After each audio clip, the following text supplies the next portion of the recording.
Hello guys, সবাই কেমন আছে? আজকে তোমাদের সাথে আমি কমলি শাক ভাজি শেয়ার করব। এই যে দেখো, কমলি শাকগুলো দেখতে কিন্তু অনেকটা লম্বা লম্বা। এগুলো আমাদের পুকুরে হয়েছে, চাষ করা বা কেনা নয়। এখন আমি একটি পাত্রের মধ্যে শাকটা কুটে বেছে পরিষ্কার করে নিয়েছি। দেখো, একদম পরিষ্কার হয়েছে কিন্তু শাকটা।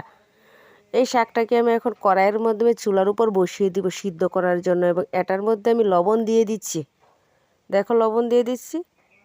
এখন ঢাকনা দিয়ে ঢেকে দিচ্ছি যেন শাকটা ভালোভাবে সিদ্ধ হয়। এই যে দেখো, শাক কিন্তু সিদ্ধ হয়ে আসছে, জাল উঠে গেছে।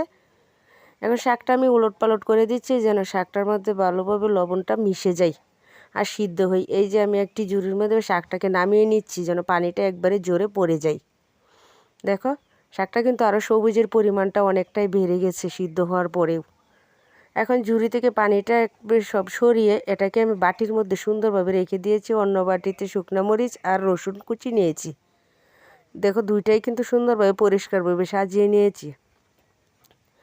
চুলার উপর কড়াই বসিয়ে দিয়েছি। কড়াইয়ের মধ্যে এখন আমি শুকনো মরিচগুলো ভালোভাবে ভেজে নিচ্ছি।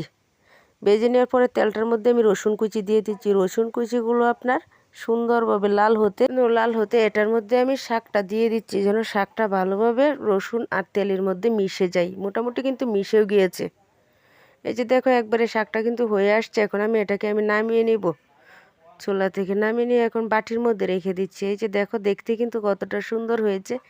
শাকের সবুজের পরিমাণটা কিন্তু আরও অনেকটাই বেড়ে গিয়েছে। দেখছো শাকটা কতটা সুন্দর হয়েছে। তোমরা যাদের ভালো লাগে শাকটা, তো অবশ্যই কিন্তু লাইক এবং কমেন্ট করতে বলো না কিন্তু। বাই।